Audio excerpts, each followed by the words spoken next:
Selamat malam Bapak dan Ibu sekalian, para pejuang bisnis dan calon wirausahawan yang saya banggakan. Dengan semangat yang membara, mari kita sambut sesi perdana kita. Sebuah sesi yang akan membuka gerbang pemahaman kita terhadap salah satu pilar terpenting dalam perekonomian, yaitu UMKM. Ya, UMKM, singkatan dari usaha mikro, kecil, dan menengah. Mengapa kita memulai perjalanan ini dengan topik UMKM? Karena, percayalah, ini bukan sekadar segmen bisnis. Ini adalah sebuah ekosistem yang hidup, bergerak, dan memberikan kontribusi luar biasa bagi bangsa kita, baik dari segi ekonomi, sosial, maupun dalam konteks pembangunan secara keseluruhan. UMKM adalah denyut nadi yang sesungguhnya dari roda perekonomian lokal kita. Pengantar UMKM. Ini adalah fondasi awal kita untuk memahami apa itu UMKM, mengapa ia begitu esensial, dan bagaimana kita bisa berkontribusi atau mengambil bagian di dalamnya. Sesi ini sendiri yang penuh dengan wawasan dan strategi praktis dipersembahkan khusus untuk Anda oleh BI Booster Apps. BI Booster Apps. Kami di BI Booster Apps memiliki visi yang kuat untuk memberdayakan setiap langkah bisnis Anda, utamanya dalam mendorong pertumbuhan dan inovasi di sektor UMKM ini. Kami percaya bahwa dengan dukungan yang tepat, setiap UMKM memiliki potensi tak terbatas untuk berkembang dan mencapai keberhasilan. Jadi, dalam beberapa menit ke depan, atau mungkin lebih, kita tidak hanya akan membahas definisi atau angka-angka. Kita akan memahami jiwa dari UMKM itu sendiri. Kita akan melihat mengapa UMKM menjadi penggerak ekonomi lokal, bagaimana mereka menjadi pencipta lapangan kerja yang signifikan, bagaimana mereka menjadi motor, inovasi dan kreativitas yang tak terduga, dan yang paling penting, bagaimana UMKM menawarkan peluang bagi semua tanpa memandang latar belakang. Ini adalah kesempatan emas bagi siapa saja untuk memulai usaha dan meningkatkan kesejahteraan ekonomi mereka. Mari kita persiapkan diri kita untuk menyerap setiap informasi. Buka pikiran dan hati Anda. Karena apa yang akan kita pelajari hari ini bukan hanya teori, melainkan bekal berharga untuk melihat UMKM tidak lagi sebagai usaha kecil semata, melainkan sebagai raksasa potensial yang siap menggerakkan masa depan ekonomi kita. Mari kita mulai perjalanan yang inspiratif ini bersama. Baik, Bapak dan Ibu sekalian, setelah kita membuka lembaran pertama dan memahami mengapa pengantar UMKM ini begitu vital, kini kita beralih ke slide kedua yang tak kalah penting. Lihatlah judul di layar Anda, memahami dunia UMKM. Gerbang menuju kewirausahaan. Ini bukan sekadar judul, ini adalah jantung dari sesi kita hari ini. Judul ini mengindikasikan bahwa UMKM bukan hanya tentang bisnis, melainkan sebuah pintu gerbang yang luas dan terbuka bagi siapa saja yang memiliki semangat, visi, dan keberanian untuk terjun ke dunia kewirausahaan. Kewirausahaan pada dasarnya adalah seni mengubah ide menjadi kenyataan, seni melihat peluang di tengah tantangan, dan seni menciptakan nilai tambah bagi diri sendiri dan lingkungan sekitar. Ketika kita berbicara tentang memahami dunia UMKM, kita tidak hanya akan menyentuh aspek-aspek legal atau definisi semata.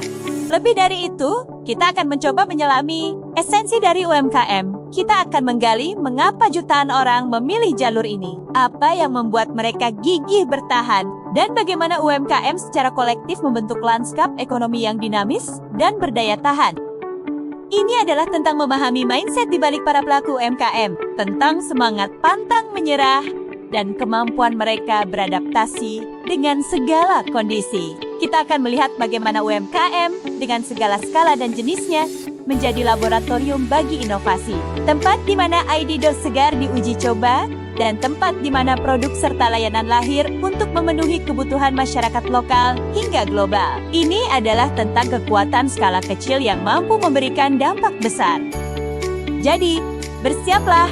Di slide berikutnya dan seterusnya, kita akan membongkar satu persatu elemen-elemen penting yang membentuk dunia UMKM ini, dan bagaimana setiap dari Anda dengan atau tanpa pengalaman bisa menemukan gerbang menuju kewirausahaan Anda sendiri melalui pemahaman mendalam tentang sektor yang luar biasa ini. Ini adalah undangan bagi Anda untuk tidak hanya menjadi penonton, tetapi juga menjadi bagian dari ekosistem kewirausahaan yang terus tumbuh dan berkembang. Mari kita lanjutkan. Baik, Bapak dan Ibu sekalian, sekarang kita tiba di slide ketiga yang akan menjawab pertanyaan fundamental. Mengapa UMKM sangat penting untuk kita? Pertanyaan ini esensial karena pemahaman kita tentang urgensi UMKM akan membentuk perspektif kita dalam melihat peluang dan tantangan di sektor ini. Pada dasarnya, UMKM, yaitu usaha mikro, kecil, dan menengah, memiliki peran yang sangat penting bagi negara, baik dari segi ekonomi, sosial, maupun pembangunan secara keseluruhan. Ini bukan sekadar klaim, melainkan sebuah fakta yang didukung oleh data dan realitas di lapangan. Mari kita bedah lebih dalam poin-poin krusial yang menjadikan UMKM begitu vital. Di sisi kiri slide, Anda bisa melihat sebuah visual yang menggambarkan sebuah knob atau pengatur dengan label sales. Dan di sekitarnya, terdapat indikator low, medium, dan high. Gambar ini secara metaforis menunjukkan bagaimana UMKM bisa menjadi tuas penggerak ekonomi. Ketika UMKM bergerak, penjualan meningkat, aktivitas ekonomi berputar, dan dampak positifnya bisa mencapai level high. Artinya, kontribusinya sangat signifikan terhadap pertumbuhan ekonomi. Ini adalah visualisasi sederhana namun kuat tentang dampak yang bisa diberikan oleh sektor UMKM. Sekarang, mari kita fokus pada 4 pilar utama yang menjelaskan mengapa UMKM ini sangat penting, yang tertera di bagian bawah slide. Pertama, mari kita bahas poin nomor 1, penggerak ekonomi lokal. Apa maksudnya? UMKM mendorong pertumbuhan ekonomi di tingkat daerah dengan menyediakan barang dan jasa yang dibutuhkan masyarakat setempat, serta meningkatkan daya beli dan pendapatan daerah. Bayangkan pasar tradisional di lingkungan Anda, toko kelontong di sudut jalan, atau warung makan langganan. Itu semua adalah contoh konkret UMKM. Mereka memastikan perputaran uang terjadi di komunitas lokal. Ketika Anda membeli produk dari UMKM, uang itu tidak lari ke luar negeri atau ke korporasi besar yang jauh, melainkan berputar di daerah Anda, menciptakan efek domino positif. Pedagang lokal bisa membeli bahan baku dari petani lokal, pengrajin lokal, dan sebagainya. Ini adalah tulang punggung ekonomi akar rumput yang sangat kuat. Kedua, poin nomor 02. Pencipta lapangan kerja. Ini adalah salah satu kontribusi paling nyata dari UMKM. UMKM menyerap banyak tenaga kerja, membuka peluang kerja di berbagai sektor dan mengurangi pengangguran, terutama di daerah-daerah yang kurang berkembang. Mari kita jujur, tidak semua orang bisa bekerja di perusahaan multinasional besar. UMKM hadir sebagai solusi. Mereka seringkali menjadi pemberi kerja pertama bagi banyak individu, termasuk lulusan baru, ibu rumah tangga, atau bahkan mereka yang terpinggirkan dari pasar kerja formal. Skala mereka yang beragam memungkinkan penyerapan tenaga kerja dalam jumlah besar secara kumulatif, dari satu kedai kopi yang mempekerjakan beberapa barista hingga sentra kerajinan yang melibatkan puluhan pengrajin. Semuanya adalah bukti nyata peran UMKM dalam mengurangi angka pengangguran dan meningkatkan kesejahteraan keluarga. Ketiga, kita punya poin nomor 03, inovasi dan kreativitas. Seringkali kita berpikir inovasi hanya datang dari perusahaan teknologi raksasa. Padahal kenyataannya, UMKM lebih fleksibel dan cepat beradaptasi dengan tren pasar, menciptakan produk baru dan inovatif yang memenuhi kebutuhan konsumen secara lokal. Karena ukurannya yang lebih kecil, UMKM memiliki kelincahan untuk bereksperimen. Mereka tidak terikat oleh birokrasi yang panjang atau prosedur yang rumit. Jika ada tren baru muncul, UMKM bisa dengan cepat merespons, menciptakan produk atau layanan yang sesuai. Contohnya, tren makanan sehat, kopi, specialty, atau kerajinan tangan daur ulang seringkali dimulai dan dikembangkan oleh UMKM. Mereka adalah laboratorium ide yang terus-menerus menghasilkan inovasi yang relevan dengan kebutuhan pasar yang spesifik. Dan yang terakhir, poin nomor 04. Peluang bagi semua. Ini adalah aspek yang paling inklusif. UMKM memberikan kesempatan kepada siapa saja, tanpa memandang latar belakang, untuk memulai usaha dan meningkatkan kesejahteraan ekonomi mereka. Anda tidak perlu gelar MBA atau modal miliaran untuk memulai UMKM. Dengan ide yang kuat, semangat yang tinggi, dan sedikit keberanian, siapapun bisa menjadi pelaku UMKM. Ini adalah jalan menuju kemandirian finansial, menuju kebebasan untuk menciptakan sesuatu yang Anda yakini, dan yang terpenting, menuju peningkatan kualitas hidup. UMKM adalah platform yang sangat demokratis, membuka pintu bagi mimpi-mimpi wirausaha dari berbagai lapisan masyarakat. Jadi, ketika kita bicara tentang UMKM, kita tidak hanya bicara tentang angka-angka ekonomi, kita bicara tentang kehidupan, tentang harapan, tentang kreativitas, dan tentang kesempatan bagi setiap individu untuk berkontribusi pada kemajuan bangsa. Inilah mengapa UMKM itu sangat penting untuk kita. Mari kita teruskan eksplorasi kita di slide berikutnya.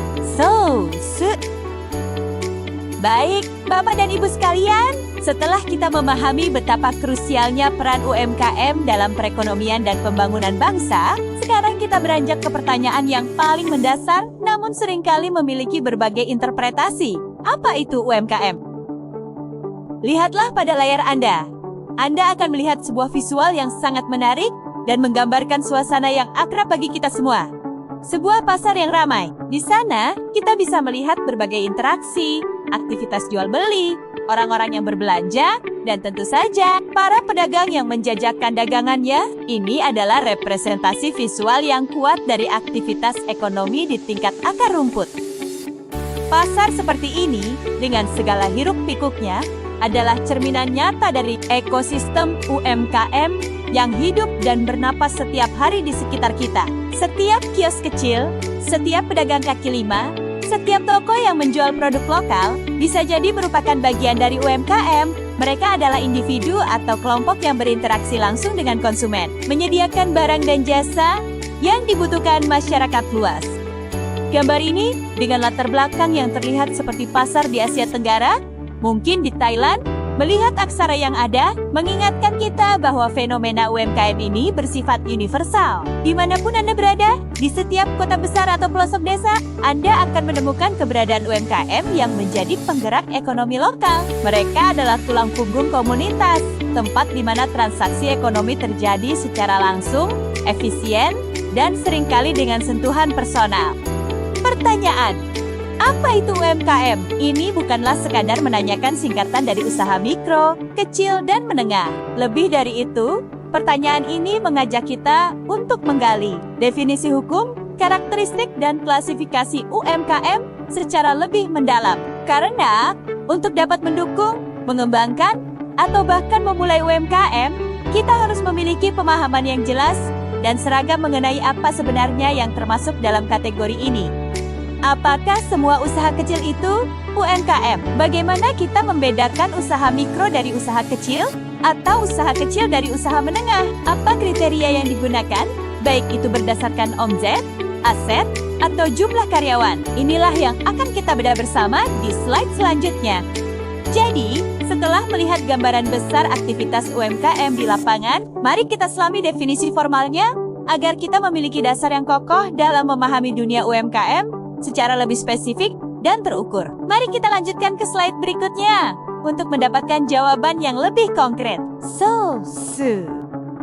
Baik, Bapak dan Ibu, setelah kita melihat gambaran besar UMKM di lapangan, kini saatnya kita masuk ke definisi yang lebih terstruktur dan berdasar hukum. Slide kelima ini akan menjelaskan secara gamblang tentang UMKM menurut Undang-Undang Nomor 20 Tahun 2008. Ini adalah landasan hukum utama yang kita gunakan di Indonesia untuk mengklasifikasikan jenis-jenis usaha, sehingga kita memiliki standar yang jelas dan seragam.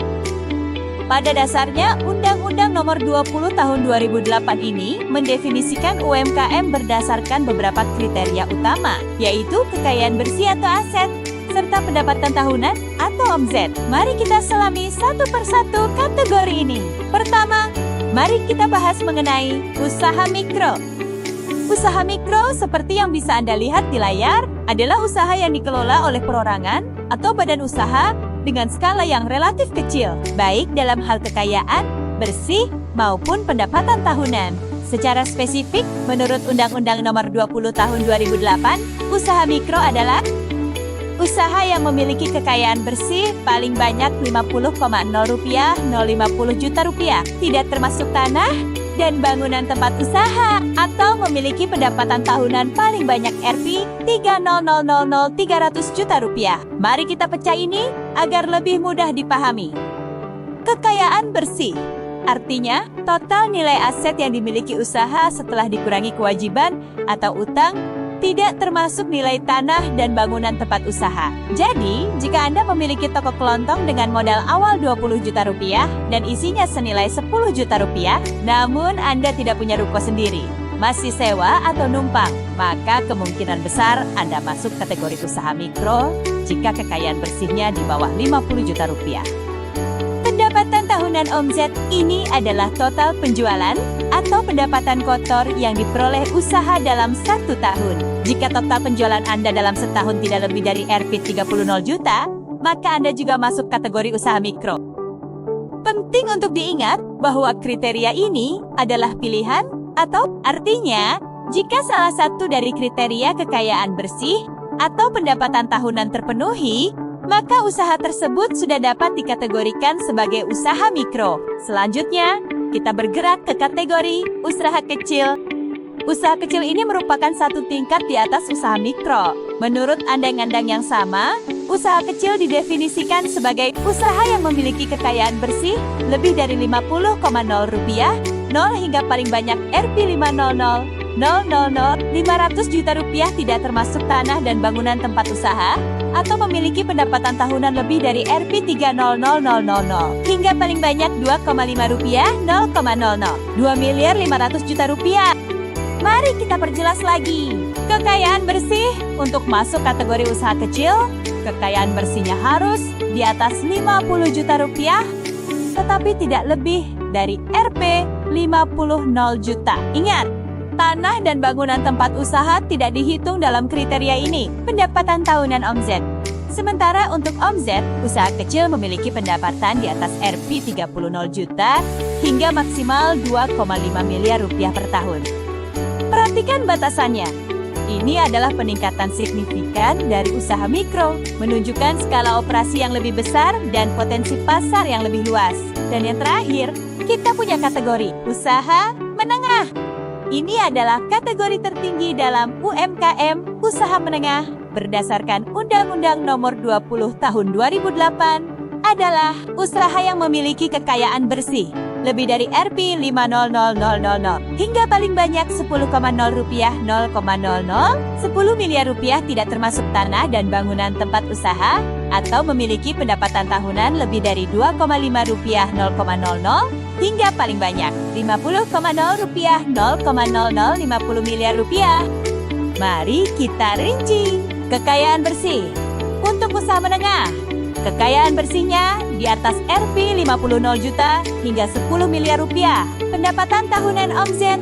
Dan untuk omzet, mereka menghasilkan pendapatan lebih dari Rp2,5 miliar hingga Rp50 miliar per tahun. Ini adalah usaha yang sudah memiliki struktur yang lebih mapan, cakupan pasar yang lebih luas, dan potensi untuk terus berkembang menjadi usaha yang lebih besar lagi, bahkan berpotensi menjadi konglomerat di masa depan. Jadi, dengan memahami definisi berdasarkan undang-undang ini, kita bisa lebih akurat dalam mengidentifikasi dan mengklasifikasikan berbagai jenis usaha di Indonesia. Ini juga penting bagi pemerintah dalam menyusun kebijakan dan program dukungan yang tepat sasaran bagi setiap kategori UMKM. Pemahaman ini adalah kunci untuk melangkah lebih jauh dalam diskusi kita. Mari kita lanjutkan ke slide berikutnya untuk melihat karakteristik dan contoh dari masing-masing kategori ini secara lebih visual. Setelah kita memahami definisi UMKM berdasarkan undang-undang, sekarang mari kita selami lebih detail karakteristik dari kategori pertama dan yang paling mendasar, yaitu usaha mikro. Slide ini akan memberikan kita gambaran yang lebih konkret tentang seperti apa usaha mikro itu di lapangan.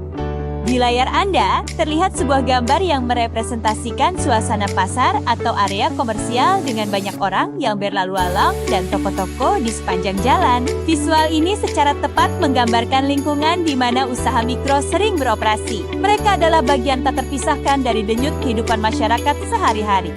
Seperti yang disebutkan, usaha mikro sering dijalankan oleh individu atau keluarga dan biasanya melibatkan sedikit tenaga kerja. Ini adalah ciri khas utama. Usaha ini sangat personal. Seringkali berpusat pada satu atau dua orang saja. Mungkin pemilik dan anggota keluarganya. Biasanya, usaha ini beroperasi di tingkat lokal dan berfokus pada penyediaan produk atau jasa untuk memenuhi kebutuhan sehari-hari masyarakat sekitar.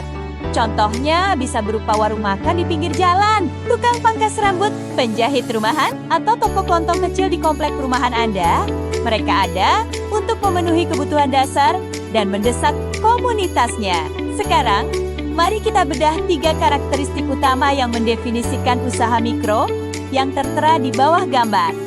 Pertama, modal atau aset sangat kecil. Ini adalah poin pertama yang membedakan usaha mikro. Usaha mikro biasanya dimulai dengan modal yang sangat terbatas, sehingga skala operasi dan asetnya kecil. Seperti yang kita bahas sebelumnya dari Undang-Undang Nomor 20 Tahun 2008, kekayaan bersih mereka paling banyak Rp50,000, tidak termasuk tanah dan bangunan tempat usaha.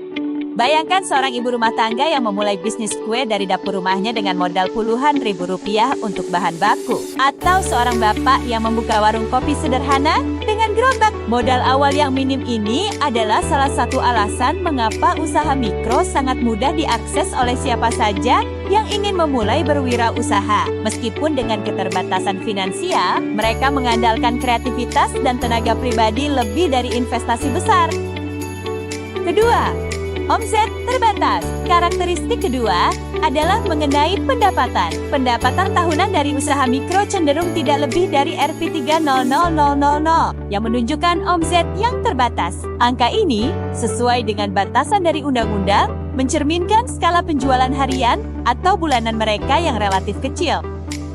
Omset yang terbatas ini juga berarti margin keuntungan per unit produk mungkin tidak terlalu besar, sehingga volume penjualan menjadi sangat penting bagi kelangsungan usaha mereka. Manajemen keuangan yang cermat, meskipun sederhana, menjadi krusial di tahap ini.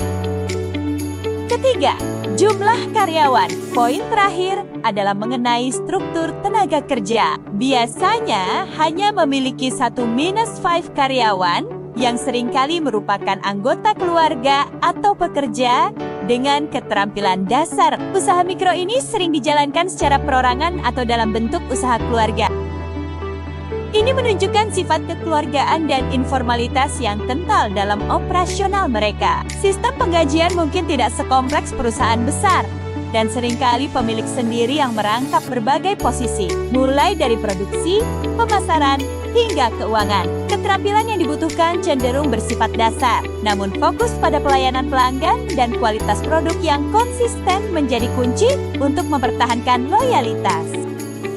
Jadi, usaha mikro adalah fondasi piramida ekonomi kita. Mereka adalah representasi dari semangat kewirausahaan yang paling murni, berjuang dengan sumber daya terbatas, namun memiliki dampak yang besar pada komunitas lokal. Memahami usaha mikro berarti memahami esensi dari ekonomi kerakyatan. Mari kita beralih ke kategori berikutnya, usaha kecil, untuk melihat perbedaannya. Setelah kita memahami karakteristik usaha mikro yang merupakan fondasi paling dasar, kini kita naik satu tingkat ke kategori yang lebih berkembang, yaitu usaha kecil. Slide ke-7 ini akan memberikan gambaran jelas tentang apa yang membedakan usaha kecil dari usaha mikro.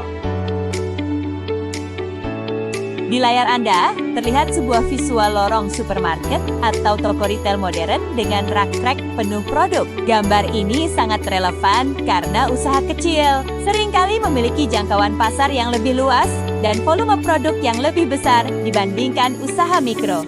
Mereka sudah mulai memasuki ranah retail yang lebih terorganisir atau memiliki distribusi yang lebih luas.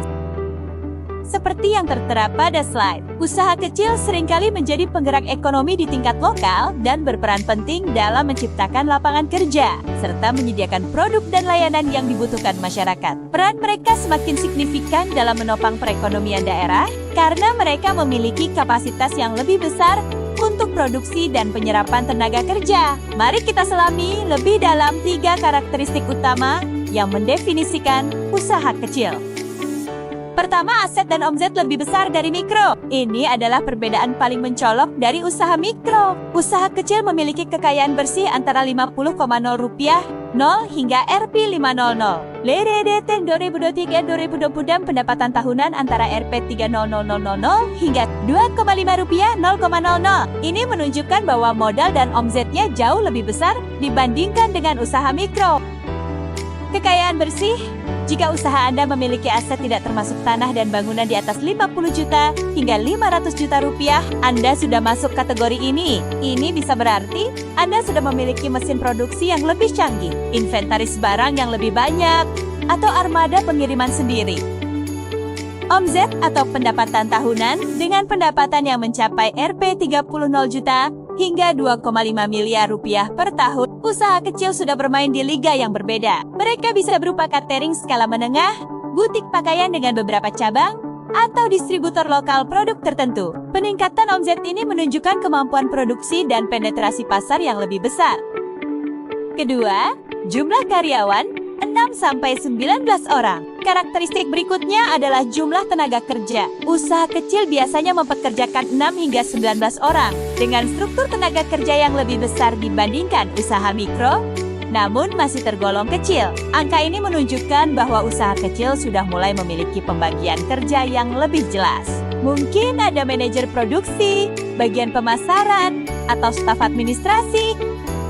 Mereka tidak lagi sepenuhnya mengandalkan tenaga keluarga saja, melainkan sudah mulai merekrut tenaga profesional atau karyawan yang lebih banyak untuk mendukung operasional yang semakin kompleks. Ini juga berarti peningkatan tanggung jawab sosial dalam menciptakan lapangan kerja. Ketiga, manajemen sederhana. Meskipun lebih besar dari usaha mikro, manajemen usaha kecil masih memiliki karakteristik tersendiri. Usaha kecil sering memiliki manajemen yang lebih terstruktur dibandingkan usaha mikro. Meskipun masih dalam bentuk yang sederhana, hal ini membantu usaha kecil untuk menjalankan operasional yang lebih efisien. Apa maksudnya? Mungkin mereka sudah punya pencatatan keuangan yang lebih rapi. Meskipun belum menggunakan software akuntansi yang canggih, mereka mungkin sudah memiliki standar operasional prosedur SOP sederhana untuk produksi atau pelayanan pelanggan. Pemilik usaha mungkin masih terlibat langsung dalam banyak aspek, namun sudah mulai mendelegasikan tugas kepada beberapa karyawan kunci. Struktur ini memungkinkan efisiensi yang lebih baik dan potensi untuk ekspansi di masa depan. Jadi, usaha kecil adalah jembatan penting antara usaha mikro yang sangat dasar dan usaha menengah yang lebih mapan. Mereka menunjukkan pertumbuhan, peningkatan kapasitas, dan semakin terintegrasinya dalam rantai pasok ekonomi. Mari kita teruskan perjalanan kita untuk memahami kategori terakhir, yaitu usaha menengah di slide berikutnya.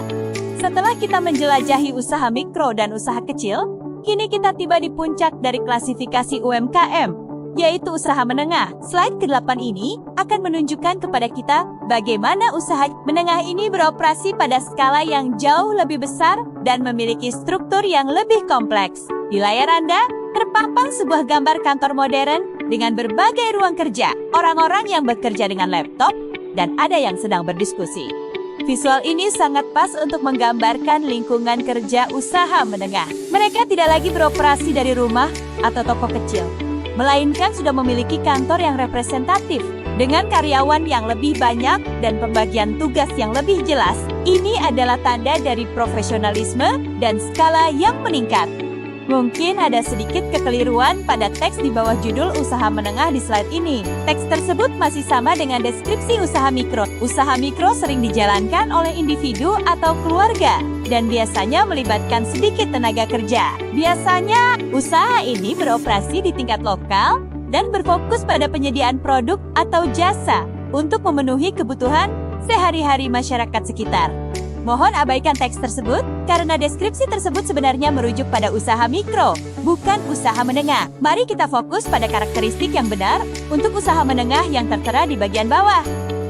Pertama, aset dan omzet signifikan. Ini adalah ciri utama yang membedakan usaha menengah dari kedua kategori sebelumnya. Usaha menengah memiliki aset antara Rp500.000 hingga 10,0 rupiah 0,0010 miliar rupiah dan omzet tahunan antara 2,5 rupiah 0,00 hingga 50,0 rupiah 0,0050 miliar rupiah. Aset. Bayangkan sebuah perusahaan manufaktur kecil sebuah perusahaan jasa IT dengan banyak server, atau sebuah jaringan restoran dengan beberapa cabang, nilai aset mereka sudah mencapai miliaran rupiah, mencakup mesin produksi canggih, peralatan kantor lengkap, atau bahkan properti komersial. Omzet atau pendapatan tahunan, dengan pendapatan hingga 50 miliar rupiah per tahun, usaha menengah sudah mampu bersaing di pasar yang lebih luas, bahkan mungkin sudah merambah pasar antar kota atau antar provinsi. Mereka memiliki daya beli dan daya jual yang jauh lebih tinggi.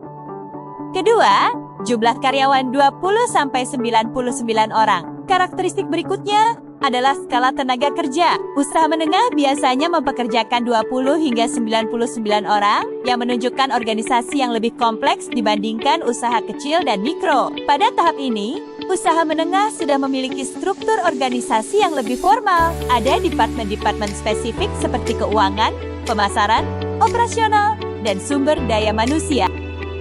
Mereka mempekerjakan profesional di bidangnya masing-masing, bukan lagi sekadar anggota keluarga atau pekerja serabutan. Ini menunjukkan tingkat profesionalisme dan spesialisasi pekerjaan yang lebih tinggi. Ketiga, manajemen lebih terstruktur. Dan yang terakhir, meskipun ada sedikit kesalahan penulisan pada poin ketiga di slide ini, yang masih menggunakan deskripsi usaha mikro, yaitu biasanya hanya memiliki 1-5 karyawan yang seringkali merupakan anggota keluarga atau pekerja dengan keterampilan dasar. Usaha mikro ini sering dijalankan secara perorangan atau dalam bentuk usaha keluarga.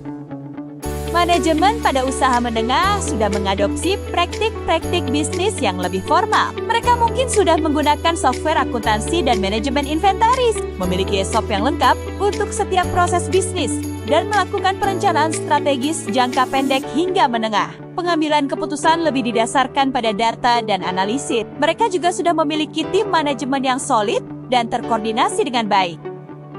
Jadi, usaha menengah adalah entitas bisnis yang berada di ambang pintu menjadi perusahaan besar. Mereka memiliki potensi ekspansi yang signifikan, kemampuan untuk menciptakan dampak ekonomi yang substansial, dan menjadi tulang punggung yang kuat bagi perekonomian nasional. Dengan memahami ketiga kategori ini, mikro, kecil, dan menengah, kita kini memiliki gambaran lengkap tentang lanskap UMKM di Indonesia. Bapak dan Ibu yang saya hormati, setelah kita memahami definisi dan karakteristik usaha mikro, kecil, dan menengah, sekarang kita akan fokus pada sisi kekuatan mereka. Slide ke-9 ini membahas kelebihan usaha mikro, kecil, dan menengah. Penting untuk kita sadari bahwa UMKM memiliki sejumlah kelebihan yang membuatnya sangat penting dalam perekonomian suatu negara. Meskipun seringkali dipandang sebagai pemain kecil, kelebihan-kelebihan inilah yang membuat mereka menjadi pilar ekonomi yang kokoh dan adaptif. Beberapa di antaranya adalah yang akan kita ulas secara rinci. Mari kita bahas 3 keunggulan kompetitif utama yang dimiliki UMKM. Pertama, fleksibel dan adaptif. Ini adalah salah satu kekuatan terbesar UMKM. UMKM dapat dengan cepat menanggapi perubahan tren pasar dan kebutuhan konsumen. Mengapa demikian? Karena skala operasional yang lebih kecil, mereka lebih mudah mengubah produk, layanan, atau strategi pemasaran tanpa terhambat oleh birokrasi yang rumit, sehingga lebih responsif terhadap perubahan yang cepat. Bayangkan sebuah perusahaan besar yang ingin mengubah lini produknya. Akan ada serangkaian rapat panjang, persetujuan dari berbagai departemen, dan proses birokrasi yang memakan waktu berbulan-bulan. UMKM tidak demikian. Jika ada tren baru muncul, misalnya tren makanan vegan atau minuman cold brew, UMKM bisa langsung meracik resep, menguji pasar, dan meluncurkan produk baru dalam hitungan hari atau minggu. Kelincahan inilah yang membuat mereka tetap relevan di pasar yang berubah dengan cepat, bahkan bisa menjadi trendsetter di segmen tertentu. Kedua, inovasi produk atau jasa. Kelebihan ini sangat terkait dengan fleksibilitas. UMKM sering menjadi sumber inovasi karena mereka tidak terikat oleh struktur besar atau prosedur baku. Mereka tidak memiliki aturan main yang kaku, seperti korporasi besar. Mereka memiliki kebebasan untuk bereksperimen dengan produk atau jasa baru, menemukan solusi kreatif, dan memperkenalkan konsep-konsep unik yang sesuai dengan kebutuhan pasar lokal maupun global. Lihatlah inovasi yang muncul dari UMKM lokal. Mulai dari startup makanan sehat, brand fashion dengan bahan daur ulang, hingga aplikasi lokal yang menyelesaikan masalah sehari-hari.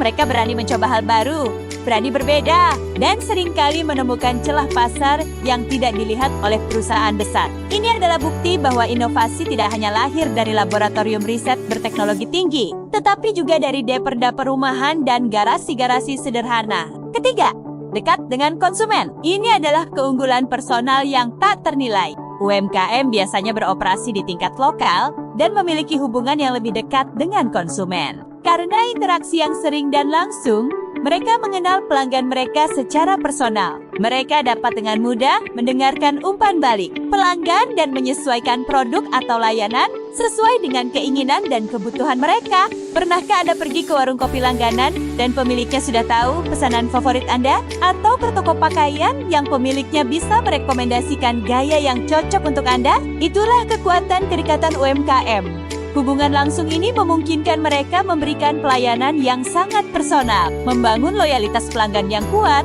dan mendapatkan masukan berharga secara real time. Hubungan langsung ini membantu menciptakan loyalitas pelanggan dan meningkatkan kepuasan. Ketika pelanggan merasa didengar dan dihargai, mereka tidak hanya menjadi pembeli, tetapi juga advokat setia bagi UMKM tersebut. Jadi, meskipun memiliki skala yang lebih kecil, UMKM tidak boleh diremehkan. Fleksibilitas inovasi dan kedekatan dengan konsumen adalah keunggulan kompetitif yang seringkali tidak dimiliki oleh perusahaan-perusahaan raksasa. Inilah yang menjadikan mereka begitu penting dan berdaya saing di pasar. Namun, seperti layaknya sebuah koin, ada dua sisi. Setelah membahas kelebihan, di slide berikutnya kita akan mengupas tuntas tantang dan tantangan yang sering dihadapi oleh UMKM. Bapak dan Ibu yang saya hormati, kita baru saja membahas berbagai kelebihan yang dimiliki UMKM yang membuat mereka menjadi pilar penting perekonomian. Namun, sebagai seorang mentor bisnis, saya juga harus realistis. Meskipun UMKM memiliki banyak kelebihan, mereka juga menghadapi beberapa tantangan yang dapat menghambat perkembangan dan keberlanjutan usaha. Memahami tantangan ini adalah langkah pertama untuk mencari solusi dan strategi mitigasi. Slide ini akan menguraikan beberapa tantangan utama yang sering dihadapi oleh UMKM. Dengan mengidentifikasi tantangan ini, kita bisa lebih proaktif dalam membantu UMKM mengatasi hambatan dan mendorong mereka menuju kesuksesan yang berkelanjutan. Mari kita bahas 3 tantangan paling umum yang menghantui sebagian besar UMKM. Pertama, akses permodalan terbatas. Ini adalah salah satu tantangan klasik yang paling sering dikeluhkan oleh pelaku UMKM. UMKM seringkali kesulitan untuk mendapatkan modal yang cukup guna memperbesar usaha mereka. Mengapa demikian? Banyak yang menghadapi kendala dalam mengakses kredit perbankan karena persyaratan yang ketat, suku bunga yang tinggi, atau kurangnya jaminan yang dapat diajukan. Bayangkan, seorang pelaku usaha mikro yang ingin mengembangkan produknya, atau seorang usaha kecil yang ingin membeli mesin baru untuk meningkatkan kapasitas produksi. Seringkali, mereka terkendala oleh minimnya agunan atau riwayat kredit yang belum kuat di mata bank. Persyaratan administrasi yang rumit, seperti laporan keuangan yang tidak teratur, juga bisa menjadi batu sandungan. Hal ini membatasi kemampuan mereka untuk melakukan inovasi atau ekspansi. Tanpa modal yang memadai, sulit bagi UMKM untuk berinvestasi pada pengembangan produk baru, memperluas jangkauan pasar, atau meningkatkan efisiensi operasional. Ini seperti mencoba membangun gedung tinggi tanpa pondasi yang cukup kuat. Kedua, manajemen belum profesional. Tantangan ini seringkali menjadi akar masalah dari banyak kendala lainnya. Banyak UMKM yang dikelola secara sederhana atau bahkan informal. Artinya, pengambilan keputusan seringkali berdasarkan intuisi pemilik. Pencatatan keuangan mungkin belum rapi dan operasional belum memiliki standar yang jelas. Manajemen yang belum terstruktur dengan baik seringkali menyebabkan masalah dalam pengambilan keputusan, pengelolaan keuangan, dan efisiensi operasional. Misalnya, pengelolaan kas yang tidak tercatat dengan baik bisa menyebabkan kebingungan antara keuangan pribadi dan bisnis, atau tidak adanya sistem inventarisasi yang jelas bisa menyebabkan kerugian akibat barang yang hilang atau rusak. Keterbatasan sumber daya manusia yang terlatih dalam manajemen juga menjadi hambatan bagi pengembangan usaha. Pemilik UMKM seringkali merangkap banyak peran, dari produksi, pemasaran, hingga akuntansi, tanpa memiliki keahlian mendalam di semua bidang tersebut. Ini bisa menyebabkan inefisiensi dan menghambat pertumbuhan. Ketiga, kurangnya akses teknologi. Di era digital seperti sekarang, tantangan ini menjadi semakin krusial. Banyak UMKM yang belum memanfaatkan teknologi secara maksimal dalam operasional mereka, baik dalam hal pemasaran digital, manajemen inventaris, maupun otomatisasi proses. Misalnya, banyak UMKM yang masih mengandalkan pemasaran dari mulut ke mulut atau media sosial yang tidak terstruktur. Padahal potensi pasar online sangatlah besar. Mereka mungkin belum menggunakan sistem kasir digital, manajemen stok berbasis software, atau bahkan alat komunikasi internal yang efektif. Hal ini membuat mereka kesulitan untuk bersaing di pasar yang semakin digital, memperlambat kemampuan mereka untuk mengembangkan usaha dan memperluas jangkauan pasar. Tanpa adopsi teknologi yang memadai, UMKM akan tertinggal jauh dari kompetitor yang lebih lincah dan terdigitalisasi, terutama parusihan-parusihan besar yang sudah mengintegrasikan teknologi dalam setiap aspek bisnis mereka. Jadi, ketika tantangan ini akses permodalan, manajemen yang belum profesional, dan kurangnya akses teknologi adalah hambatan nyata yang perlu kita hadapi dan carikan solusinya bersama. Namun, jangan khawatir. Mengidentifikasi masalah adalah setengah dari solusi. Dengan pemahaman ini, kita bisa mencari cara untuk memperkuat UMKM agar mereka tidak hanya bertahan, tetapi juga berkembang pesat di tengah persaingan. Mari kita lanjutkan ke slide berikutnya, di mana kita akan mengupas beberapa mitos dan fakta seputar UMKM. Bapak dan Ibu yang saya banggakan, kita telah membahas perjalanan yang komprehensif mengenai UMKM. Mulai dari definisinya, peran pentingnya, hingga kelebihan dan tantangan yang dihadapi. Namun, dalam setiap aspek kehidupan, seringkali ada persepsi yang terbentuk di masyarakat yang tidak selalu sejalan dengan kenyataan. Di slide ke-11 ini, kita akan melakukan sebuah uji coba realitas dengan membedah mitos versus fakta seputar UMKM.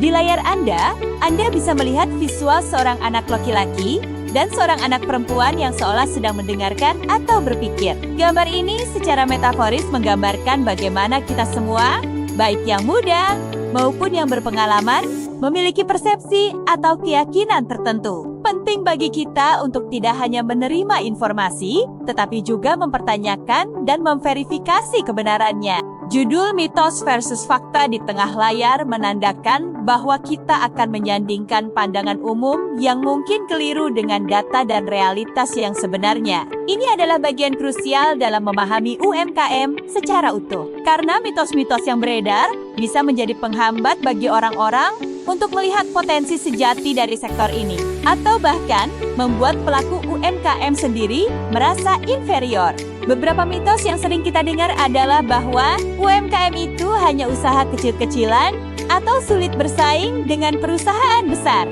Persepsi ini, jika tidak diluruskan, bisa mengurangi minat masyarakat untuk terjun ke dunia UMKM atau membuat pemerintah kurang fokus dalam memberikan dukungan yang relevan. Oleh karena itu, mari kita persiapkan diri untuk menantang asumsi-asumsi yang mungkin sudah tertanam. Di slide berikutnya, kita akan melihat secara spesifik mitos-mitos tersebut dan bagaimana fakta-fakta menunjukkan gambaran yang sama sekali berbeda, yang jauh lebih optimis dan memberdayakan. Ini adalah kesempatan bagi kita untuk mengikis keraguan dan membangun pemahaman yang lebih akurat tentang kekuatan dan peran UMKM yang sebenarnya. Mari kita lanjutkan ke slide berikutnya untuk mengungkap kebenaran di balik mitos-mitos tersebut. Baik, Bapak dan Ibu yang saya hormati, kini saatnya kita membongkar beberapa asumsi dan pandangan keliru yang sering kita dengar tentang UMKM di slide ini. Kita akan melihat perbandingan langsung antara mitos dan fakta yang sebenarnya terjadi di lapangan. Di layar Anda, ada visual sebuah tunas hijau yang baru muncul dari tanah yang subur. Gambar ini secara simbolis merepresentasikan pertumbuhan, potensi, dan kehidupan baru. Ini adalah pengingat bahwa di balik persepsi awal, seringkali ada potensi besar yang siap tumbuh dan berkembang. Sama seperti UMKM, mari kita bahas dua mitos paling umum yang sering menghantui pemahaman kita tentang UMKM. Mitos pertama, UMKM hanya usaha kecil-kecil. Mitos ini sangat sering kita dengar. Persepsi yang terbentuk adalah UMKM itu selalu identik dengan warung kecil di pinggir jalan, toko kelontong sederhana, atau bisnis rumahan. Meskipun memang usaha mikro merupakan bagian dari UMKM, Pandangan ini terlalu menyederhanakan dan meremehkan potensi keseluruhan sektor ini. Label kecil-kecilan ini seringkali mengabaikan skala usaha menengah yang sudah memiliki omset miliaran rupiah dan puluhan karyawan. Namun, faktanya adalah fakta. UMKM punya keunikan dan fleksibilitas yang tidak dimiliki perusahaan besar. Ini adalah inti dari keunggulan UMKM yang sudah kita bahas sebelumnya. Keunikan UMKM terletak pada kemampuannya untuk beradaptasi cepat, berinovasi tanpa birokrasi yang rumit, dan memiliki kedekatan personal dengan konsumen. Perusahaan besar dengan segala strukturnya seringkali lambat dalam merespons perubahan pasar atau kebutuhan konsumen yang spesifik. Fleksibilitas UMKM memungkinkan mereka untuk menjadi pionir di segmen pasar tertentu, melayani niche yang tidak terjangkau oleh perusahaan raksasa, dan menciptakan produk atau jasa yang sangat personal. Mitos kedua, sulit bersaing dengan perusahaan besar. Mitos ini seringkali menjadi penghalang psikologis bagi calon wirausahawan atau bahkan bagi pelaku UMKM itu sendiri. Mereka merasa inferior dan tidak mampu bersaing dengan korporasi besar yang memiliki modal, jaringan, dan sumber daya yang jauh lebih besar. Ketakutan akan digilas oleh raksasa seringkali mematikan semangat inovasi dan ekspansi. Namun, faktanya adalah fakta. UMKM punya keunikan dan fleksibilitas yang tidak dimiliki perusahaan besar. Teks di slide ini mungkin sedikit repetitif, tapi poin utamanya adalah UMKM tidak perlu bersaing kepala dingin dengan perusahaan besar di medan yang sama. Justru, kekuatan UMKM terletak pada kemampuannya untuk menciptakan nilai yang berbeda. Inovasi cepat, UMKM bisa lebih cepat menciptakan produk baru atau memodifikasi yang ada sesuai tren. Sementara perusahaan besar butuh waktu lama untuk proses R&D dan birokrasi, kedekatan pelanggan. Hubungan personal yang dibangun UMKM dengan pelanggan menciptakan loyalitas yang sulit ditiru oleh perusahaan besar yang berinteraksi secara massal. UMKM bisa memberikan layanan purna jual yang lebih personal atau menyesuaikan produk berdasarkan umpan balik langsung. Fokus niche. UMKM bisa fokus pada segmen pasar yang sangat spesifik atau kebutuhan lokal yang tidak dianggap menguntungkan oleh perusahaan besar. Misalnya, produk kerajinan tangan khas daerah atau makanan tradisional otentik yang hanya diproduksi dalam skala kecil, biaya overhead rendah, struktur operasional yang lebih ramping memungkinkan UMKM menjaga biaya tetap rendah dan menawarkan harga yang kompetitif di segmennya atau menawarkan nilai tambah yang lebih tinggi. Jadi, mitos bahwa UMKM sulit bersaing itu keliru. UMKM tidak harus bersaing dengan cara yang sama. Mereka bersaing dengan kekuatan dan keunikan mereka sendiri. Mereka adalah pemain lincah yang bisa menghindari pukulan raksasa dan menemukan celah pasar yang strategis. Dengan meluruskan mitos-mitos ini, kita bisa melihat UMKM bukan lagi sebagai entitas yang lemah dan terbatas, melainkan sebagai sektor yang penuh potensi, dinamis, dan memiliki peran strategis yang tak tergantikan dalam perekonomian. Mari kita lanjutkan ke slide berikutnya, di mana kita akan mulai membahas bagaimana membangun fondasi yang kokoh untuk kesuksesan UMKM. Bapak dan Ibu yang saya hormati, kita telah melalui perjalanan yang cukup panjang dalam memahami apa itu UMKM, mengapa mereka penting, dan bagaimana meluruskan persepsi yang keliru. Sekarang, kita tiba pada bagian yang paling dinanti, yaitu bagaimana kita bisa membangun dan melihat UMKM yang sukses. Slide ke-13 ini bertajuk Memahami Fondasi Bisnis UMKM Sukses. Judul ini sangat krusial, karena disinilah kita akan mulai meletakkan dasar pemikiran yang tepat. Sama seperti membangun sebuah gedung pencakar langit yang kokoh, kesuksesan bisnis, terutama di sektor UMKM yang dinamis, tidak bisa dibangun tanpa fondasi yang kuat. Fondasi inilah yang akan menopang bisnis Anda melewati berbagai tantangan dan badai, serta memungkinkan pertumbuhan yang berkelanjutan. Ketika kita berbicara tentang fondasi bisnis UMKM sukses, kita tidak hanya bicara tentang modal atau ide semata. Lebih dari itu, kita akan membahas elemen-elemen fundamental yang harus dimiliki dan dikuasai oleh setiap pelaku UMKM agar usahanya tidak hanya bertahan, tetapi juga berkembang dan mencapai potensi maksimalnya. Ini mencakup berbagai aspek, mulai dari pemahaman pasar yang mendalam, strategi pemasaran yang efektif, pengelolaan keuangan yang sehat, hingga inovasi produk yang berkelanjutan, serta yang tak kalah penting, pengembangan sumber daya manusia yang kompeten. Ini adalah kombinasi antara visi yang jelas, eksekusi yang cermat, dan kemampuan beradaptasi. Sesi ini akan menjadi titik tolak bagi Anda untuk mulai berpikir secara strategis tentang bisnis UMKM. Baik Anda seorang calon wirausahawan yang baru akan memulai maupun pelaku UMKM yang sudah berjalan namun ingin meningkatkan performa, pemahaman tentang fondasi ini akan sangat esensial. Kita akan mengidentifikasi apa saja faktor-faktor kunci yang membedakan UMKM yang hanya bertahan hidup dengan UMKM yang benar-benar berkembang dan bahkan menjadi pemimpin di segmen pasarnya. Ini adalah tentang mempelajari resep rahasia para juara di dunia UMKM. Jadi, siapkan diri Anda di sesi-sesi berikutnya. Kita akan membahas lebih dalam setiap pilar dari fondasi bisnis UMKM yang sukses ini. Tujuan kita adalah memberikan Anda peta jalan yang jelas untuk menavigasi dunia bisnis, membangun kekuatan internal, dan memanfaatkan setiap peluang yang ada. Mari kita bersama-sama membangun masa depan yang cerah untuk UMKM kita. Mari kita lanjutkan ke slide terakhir yang merupakan penutup dari presentasi pengantar ini. Bapak dan Ibu yang saya hormati, kita telah menuntaskan perjalanan singkat namun padat informasi mengenai pengantar UMKM, mulai dari memahami definisi berdasarkan undang-undang, menggali peran krusial UMKM sebagai penggerak ekonomi, pencipta lapangan kerja, sumber inovasi, dan pemberi peluang bagi semua, hingga mengidentifikasi kelebihan serta tantangan yang dihadapi. Bahkan, meluruskan mitos-mitos yang beredar. Kini, kita berada di slide penutup yang sederhana namun penuh makna.